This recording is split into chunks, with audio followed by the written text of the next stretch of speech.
Hello, my name is Rick. Welcome to our channel, Jolie Living, where you never know what we'll be doing next. Today, we're making croissants. It's a fairly easy recipe and maybe only takes an hour of active time where you're actually doing things, but anywhere from 2 to 3 days of passive time where the dough is resting or proofing. So plan ahead. You start with 3½ cups of flour. All-purpose flour is just fine. When you look at the recipes online for a true French croissant, you will see that some high-end flours are preferred, but a basic all-purpose flour is fine. I want to talk a little bit about the flour we're using. It's from Hayden Flour Mills in Arizona. It is a heritage grain that is hand cultivated. This is white Sonoran wheat, all-purpose flour. My wife has difficulty digesting gluten, and that has resulted in achy joints, rash, stomach discomfort, and we had read that some people didn't have these same issues when they were using heritage grains or grains processed in small batch plants. So we put in some effort trying some of these different flours and have found this particular one to not give my wife any issues. But we are also doing this in moderation, maybe one item, a baked good or whatever, every 1 or 2 weeks, but we are mostly sticking with a gluten-free diet. But we also know that one of our family members has tried the same flour and she didn't have the same results. So your mileage may vary, but we are quite pleased with this. And we also have a discount down in the description below where you can get 10% off for a limited time on an order at Hayden Flour Mills. So we have the flour in there. We are going to add our 5 tablespoons of sugar, our 2¼ teaspoons of dry yeast. We have 1 cup of room temperature water,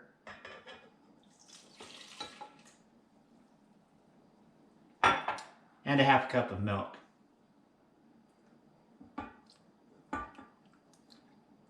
We are using a stand mixer today with a dough hook. You can do this mixing by hand in a big bowl with a wooden spoon. If you're doing that, mix until the flour is wet, then you can take the dough out of the bowl and begin kneading. With the mixer, you can do the process right in the bowl. So we're going to mix it on low to medium.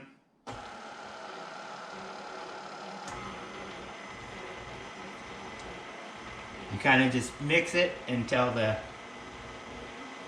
flour is all wet, but also till everything's pulled away from the sides of the bowl. Oh, and I do want to tell you, I've made some adjustments for high elevation. We're here in the Denver, Colorado region, and we do make some adjustments. I will put those as well as the recipe in the description down below.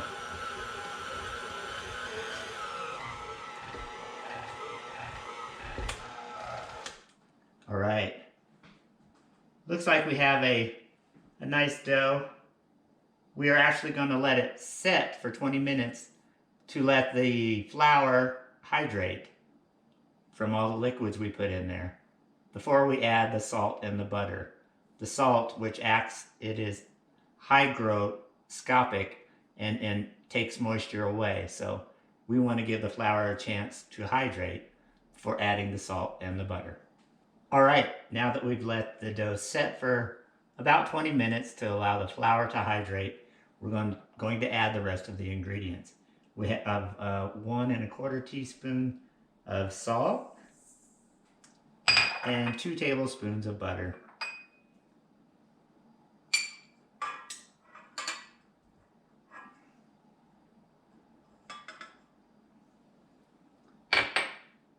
we will just mix that in. And talk about high elevation baking.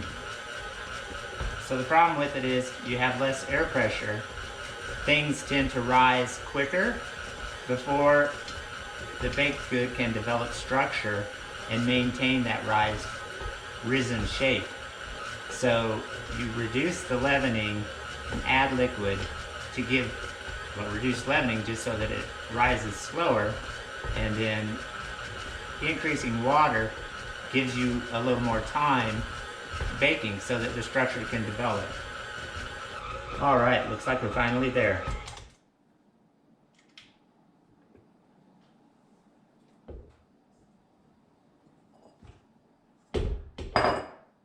All we're going to do now is take the dough off the hook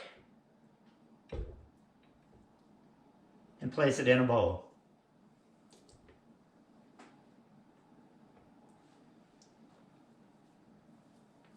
It's going to rest. Shape it into a ball. Let it rest at room temperature for 90 minutes. All right, now we're going to make the butter layer, or the beurrage. Traditional French croissant recipes call for a higher milk fat content butter, which you could probably find those butters in specialty stores. But one way to do that with things you may already have, well, with things you have around the house, is using regular table butter, unsalted table butter, and adding some ghee.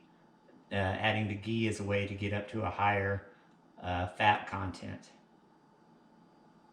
In so many things we do, we're trying to avoid that, but here we're talking about croissants, so we're not holding back. And what you want is 1 cup of butter and 1/4 cup of ghee. You can look up online how to make ghee on the stove top or in the microwave. But and I've even been trying to tweak the recipe a little more to where we use more ghee and less butter, because sometimes ghee is a little more agreeable with people that are sensitive to butter. So today I'm going to use 3/4 cup of butter and 1/2 cup of ghee to get up to the total 1.5. My ghee is at room temperature. My butter is at room temperature. So everything's moving pretty easily.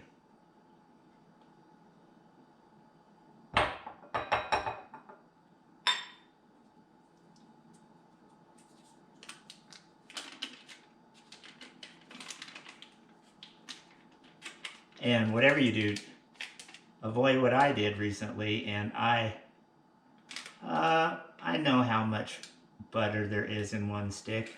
It's 1/2 cup.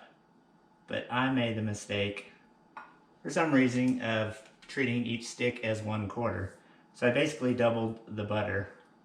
And fortunately, the butter in a croissant, besides the 2 tablespoons we added earlier to the dough, this butter is just folded into the layers. And while baking, it expelled itself about the exact amount that I over buttered. So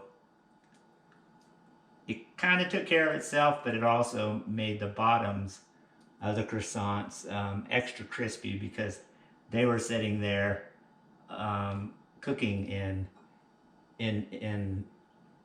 1/4 inch of butter. So this batch will be really good. You just want to mix it together till it is one consistency. Okay, once you have your butter and ghee thoroughly mixed together, what you're wanting to make is an 8-inch by 8-inch block of that butter. One method is to just line an 8 by 8 metal pan with parchment paper or cling wrap, something so that you'll be able to get that out of there once it's refrigerated.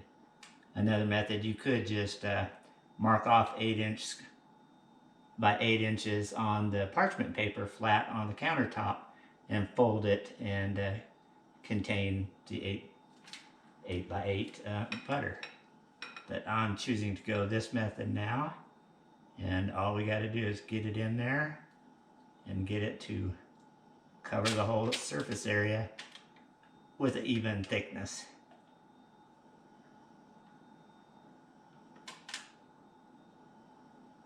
And you can do the mixing in your stand mixer if you want, or you can do it by hand as I did. But like last time, it was such an effort to clean the paddle.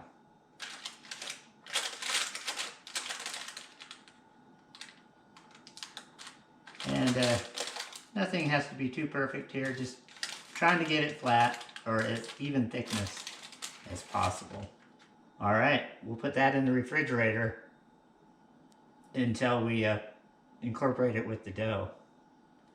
It just needs to cool down and become solid. Alright, now that our dough has sat at room temperature for about an hour and a half, we want to take it out of the bowl, put a little bit of flour down on the countertop or whatever your workspace is, and put a little flour on your rolling pin. We're trying not to over flour though, we don't want to add that to the dough, just trying to keep it from sticking. All we're going to do then is roll it out into a square, and we'll put it into an 8 by 8 steel pan just like we did the butter. And we'll be ready for our first rest.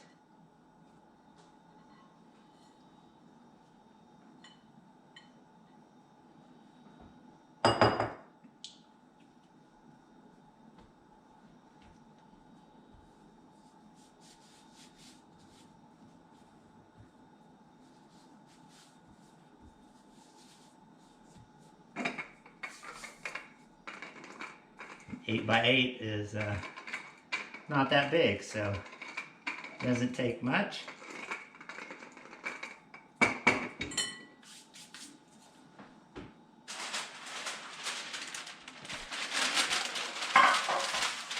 We're going to line this with parchment paper.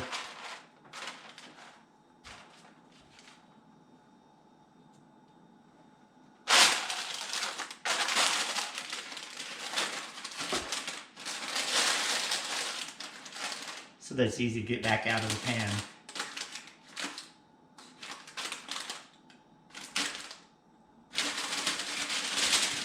Cover it. Alright, so we're going to put this in the refrigerator for a minimum of 1 hour and up to 8 hours. The longer you leave it in, the better the taste, the more fermentation, the flakier the crust. So it's just kind of a compromise. It'd be hard to hit 8 hours on each of these stages, because we're going to be doing this now for this stage, and then after 3 different times that we fold. So it's at least get one of these rests to last up to 8 hours. The others, you just couldn't hit it just right throughout the day. You really don't want to go above the 8 hours because the yeast could expend itself. So it's just a compromise and a balance. All right, now it's time to add the butter layer and do our first set of folds. Taking the dough out of the refrigerator, just get it separated from the parchment paper. Put down a little bit of flour on the countertop or your work surface. Again, try not to over flour it, just get enough to keep things from sticking. So through time it'll take less and less flour to keep it from sticking. And all we need to do now is make a square that's big enough to cover our butter square. The butter right here. Right now they're both sitting at about an 8" by 8". So we just need to make a square of dough a little bit larger than that. Make it into kind of an envelope to cover the butter.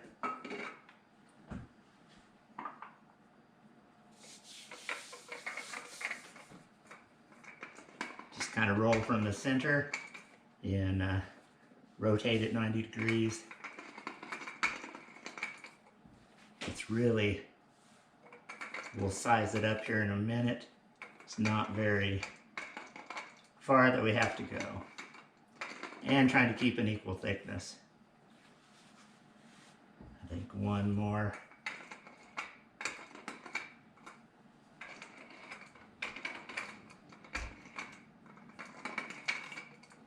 Just test it out and see how it fits. And you're not going to put it square on square, but rotate the butter 90 degrees. We're just going to see if you bring it together. Oh yeah, that was plenty. Kind of pinch the seams together to get good coverage.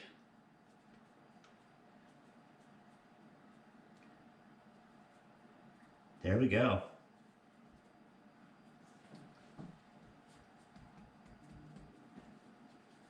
Now this package is ready to roll out into a rectangle and begin our first folds.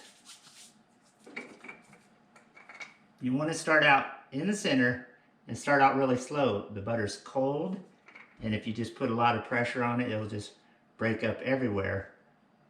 Ultimately, the goal is it will be shattering into the dough, but you just don't want to do it too fast, and just take your time. There's no rush here. It'll eventually work its way out. And we can work in both directions at first. Rotate at 90. You can already feel it starting to break up. But we're trying to work towards a rectangle, so we won't continue in both directions. All right, I think we're ready for our first folds. And what we're going to do is actually a book fold, so we'll actually have 4 layers right after this. And you could do a book fold, folding it into quarters, but then that will leave, you know, we don't, since this is our first attempt at incorporating the butter, we won't have butter out to the edges. So only fold one side over instead of folding it to the center. Fold it to the center of the first quarter. And then bring your other side, basically you're folding 3/4 of it over, so you can see your center line is not where the edges meet. And that gives you a better chance of keeping butter evenly distributed. So now you take this and just imagine where your center line is and fold it over on itself. Try to see, let's see. Yeah, this end, you can see we have just generated 4 layers of dough that contains the butter. That's our first. Then we will do trifolds from here on out, and we'll just be doing 2 more of those. But we have this now. All we got to do is you can put it on a pan or a board and put it in the fridge for a minimum of 1 hour up to 8 hours. It's getting late, so I think I'm going to go the full 8 hours and get back to it first thing in the morning. I'm going to lay it on there horizontally. I will put some parchment paper over it and then loosely lay some plastic wrap. we're gaining on it. So last time the folds were going this way. This time we're going to roll this rectangle out. This is the long part of the rectangle, and our folds will go in the opposite direction. This way we're getting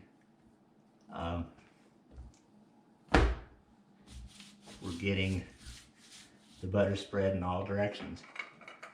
So again, you just start out slow in the middle. It's thick, it's cold, it's not going to move real fast. Just take your time. This rolling pin was my wife's grandmother's. It's rolled a lot of pie dough and a lot of cookies, but she doesn't know if it's ever made croissants before. This time we're just folding in thirds.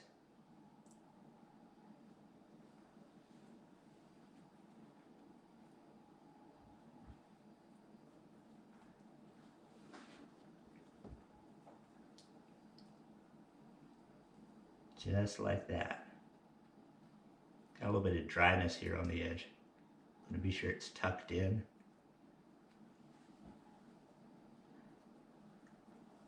All right, there we go. Able to get it up off of there. Put this in the fridge for a minimum of 1 up to 8 hours. All right, we're ready for the third and final round of folding. We're taking the previous 12 layers we've made and gonna fold those another 3 times. So we're gonna be up to 36 layers in the dough. Should give us some nice, fluffy, layered croissants.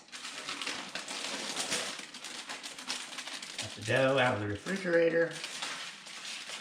Save that parchment paper.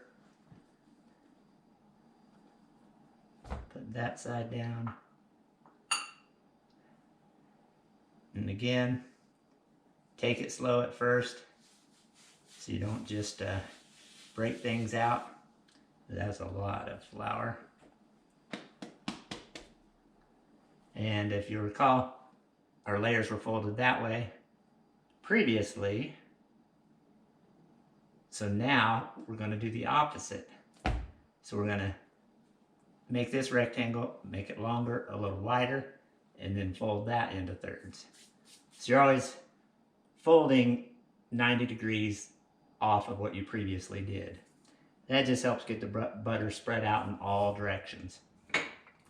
So we just take the pen, just nice and slow. No rush here. And that is the thing. If you're making croissants, you're not in a hurry. So just enjoy the time. Maybe you're doing it with your family, with your kids, or maybe you're making them just for yourself or for a loved one.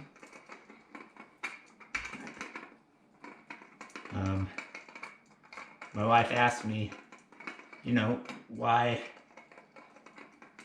I chose croissants.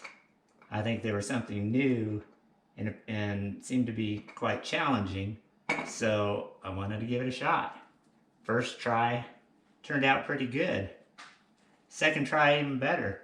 So it's kind of fun to improve on something. I don't mind a challenge.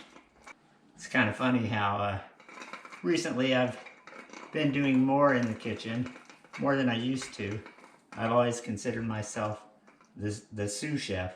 My wife is the good cook and baker in the family, and I could really, you know, chop a mean vegetable or do a few odds and ends as long as I'm following a recipe. But I've been gaining on that slowly through time, just watching and learning, and just finding that I enjoy it. So I guess if you enjoy it, it makes it easier to learn a little more, pay attention, and slowly gain on things.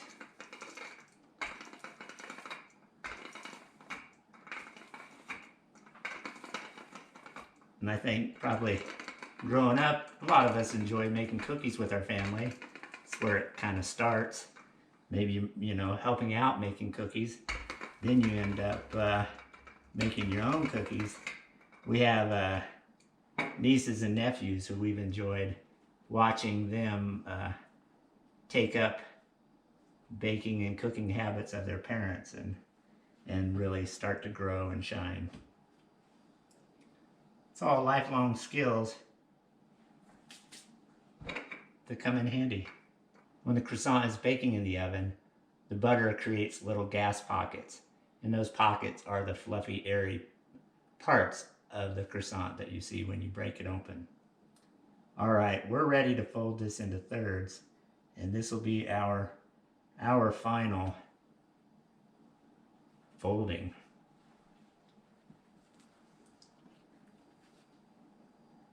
That was a little too far there. Bring it back just a little bit. Fold it. There we go. We are ready to put this in the refrigerator for a minimum of 1 hour, up to 8 hours. After that, we will be rolling out the dough so that we can roll up our croissants. So we are getting really close. Can't wait, can almost taste them now. But it's a pretty impressive piece of dough. I'm enjoying this. All right, so I got it wrapped up and ready to go back in the fridge again. We don't have any cling wrap, so I use a oversized Ziploc bag that we have around, and I don't seal it, but I just tuck it under.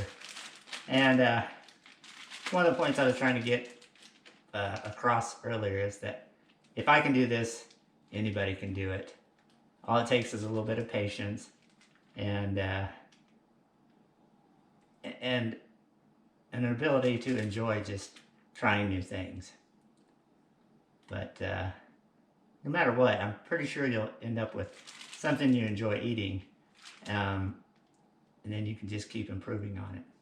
All right, we're finally at the point where we get to roll out croissants.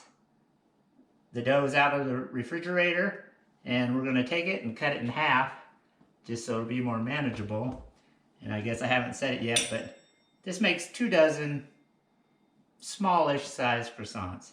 If you prefer to, once they're rolled out to the right thickness, you can make whatever size you would like. I'm just kind of eyeballing the center here. You could use a knife or a dough cutter, whatever you like. I'm using a pizza cutter. I'll lay that to the side. And what we want to do is get this piece of dough, half of the original dough, rolled out into a 16 by 12 inch rectangle. Then you'll kind of be at the thickness that these were planned for. Yeah, I'd like to hear from the folks who are trying something complex like this for the first time and what their experience is like. Not just from the folks that we know and love and that are good bakers and would hardly see this as a challenge, but just like to hear people taking a chance. All right, I think we're rolled out to a pretty good 16 by 12 right now. The edges are not square. You can trim them if you'd like, just to clean things up a bit. But by the time you cut it into triangles and roll it up, you're not going to notice those imperfections. So I'm going to go ahead and mark 8 inches right there, 8 inches on the other side. We're going to cut this in half.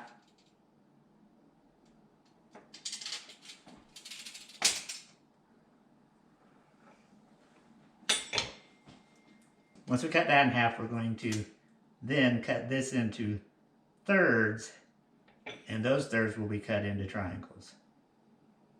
So really it's every 4 inches.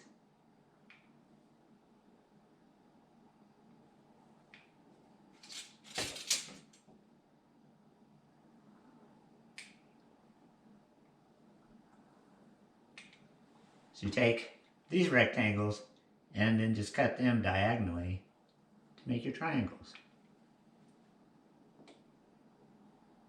It's kind of the fun part, as well as rolling them.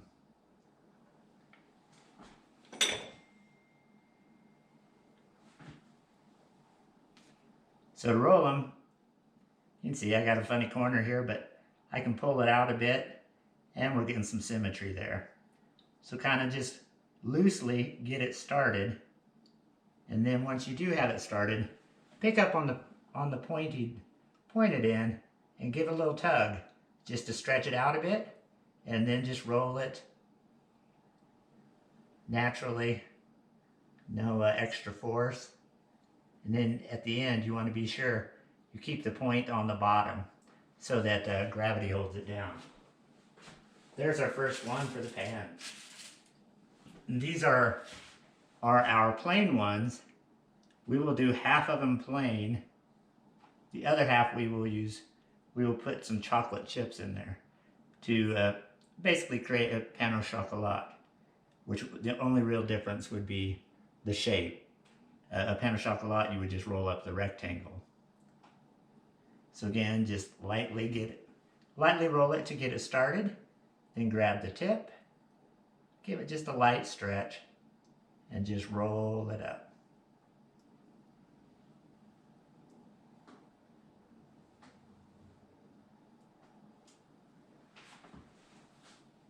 This part goes pretty quick.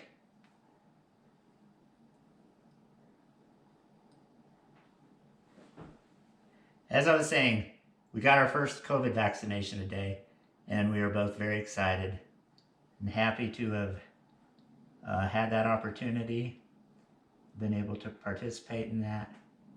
Kind of gives you a sense of freedom. Made me want to run naked around the Walmart. But I guess that's probably not a good idea for everyone. So I'll settle for making croissants. Then the great thing is we get to eat some.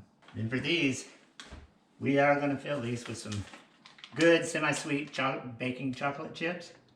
And oh, they taste so good. Really should sometimes do 2 dozen just of these. They are hard to beat.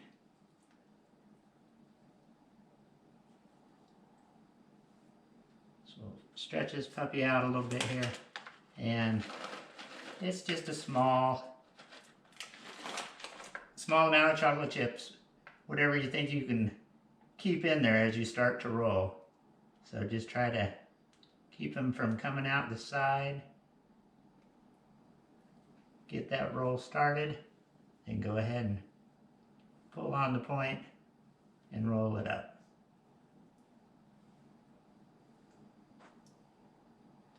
All right, and there we have 2 dozen croissants rolled up and ready to proof at room temperature in a spot where you don't have a bunch of air movement or anything for 2 hours. Then they're finally ready to bake. All right, croissants have had about 2 hours to proof in their shape of a croissant, and the oven is preheated to 375 degrees Fahrenheit, and we're going to put a little egg wash over them to give them that nice golden brown and crisp them up a bit. The egg wash is 1 egg and just a couple of teaspoons of water, just brushed lightly over them. We're going to hit them all quick. Then we're going to put them in the oven for 15 to 18 minutes, just kind of depending on your oven, as well as how brown you like them. All right, here we are checking out the ones on top. They are brown. I think I'm gonna call those good. All right, they're out of the oven and cooling on a cooling rack. These are the plain ones. These are the chocolate. It's interesting if you look at the difference in color. First of all, we did conventional oven with 2 sheets on 2 racks. This was the top rack. This was the bottom rack. The bottom started to cook a little more than the top. So once we took that out, moved this to the top rack. But I also, just if you notice the shape, this is when I cut the dough in half, rolled up the first set. I should have put the dough in the refrigerator to help it hold its shape and keep that butter from melting too much. These are the chocolate ones. They are pretty and they will be loved just as much as the ones next to them. But here I want to just slice into a plain one, just so we can see the see what we made. So there's, you can see the layers, you can see the pockets. Pretty good shape, I'd say. But even more importantly, the camera person is waiting for this. I'm never gonna cut through one of these. The chocolate may just ooze out. Oh, look at that chocolate layer.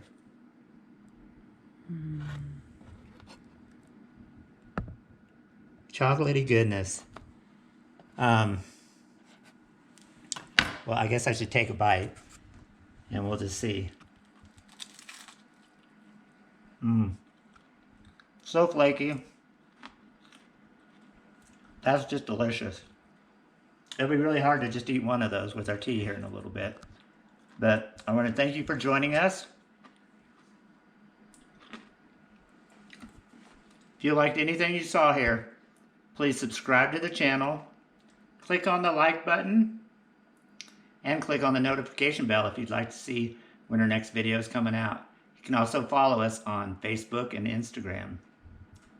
That's it for now. Thank you for joining us at Jolie Living.